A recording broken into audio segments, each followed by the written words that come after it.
کامیاب ہوئی ہے جانے کی؟ کامیاب یہی ہے کہ عنقریب ڈیزل 8 روپے مہنگا ہو رہا ہے اور پیٹرول 11 روپے. تو دوسری کامیابی ان کی یہ ہے کہ پیوٹن صدر منتخب ہو گیا اور وزیر اعظم ڈپو اپنا جو امپوزڈ ہیں اور ڈیفیکٹو ہیں انہوں نے ابھی تک امریکہ کے دباؤ کی وجہ سے پیوٹن کو مبارکبادی نہیں دی ہے. یہ آپ کی فارن پالیسی ہے. ایران پہ اٹیک ہوا اسرائیل نے کیا, فارن آفس کی اسٹیٹمنٹ اس وقت اور آج جو آئی ہے وہ کہتے ہیں کہ ریسٹرینٹ کریں. کیا ریسٹرینٹ؟ فلسطینیوں کا بیخ نکال دیا, بچوں کو 15,000 بچوں کو مار دیا.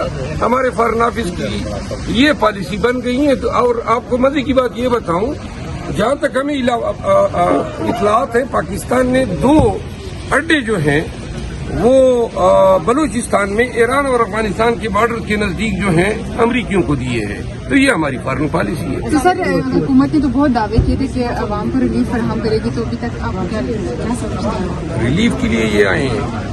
اب تو یہ سمجھ آ رہی ہے 17 MNAs کے ساتھ یہ وزیر اعظم بن سکتا تھا. یہ ریلیف کے لیے تو ڈاکو ہے, ڈاکہ ڈالا ہے ہمارے مینڈیٹ پہ, تو اب آ کے وزیر اعظم بن گیا ہے. یہ ریلیف کے لیے نہیں آئے. یہ IMF کے پیسے آئیں گے تو یہ اپنا حصہ نکال کے پھر جو ہے ڈیل کر کے بھاگیں گے. سر آصفہ بھٹو زرداری جو ہیں وہ اسمبلی کے اندر آئی ہیں, تو کیا کہتے ہیں کہ بطور MNA دوبارہ پھر سے؟ دیکھیے, محترمہ بے نظیر بھٹو شہید صاحبہ کی بیٹی ہیں, اس وجہ سے احترام ہے, لیکن پاکستان تحریک انصاف کے تحفظات ہیں. ہم نے سندھ ہائی کورٹ میں چیلنج کیا ہے, تو لہذا جو کورٹ فیصلہ کرے گی اس معاملے میں ہم دیکھیں گے. جہاں تک ہمارے پاس معلومات ہیں ہمارے امیدوار کو جو ہے زبردستی وڈرا کرایا گیا. سر بہت شکریہ. سر حکومت نے روٹی سستی کرنے کا اعلان کیا ہے, نان بھائیوں نے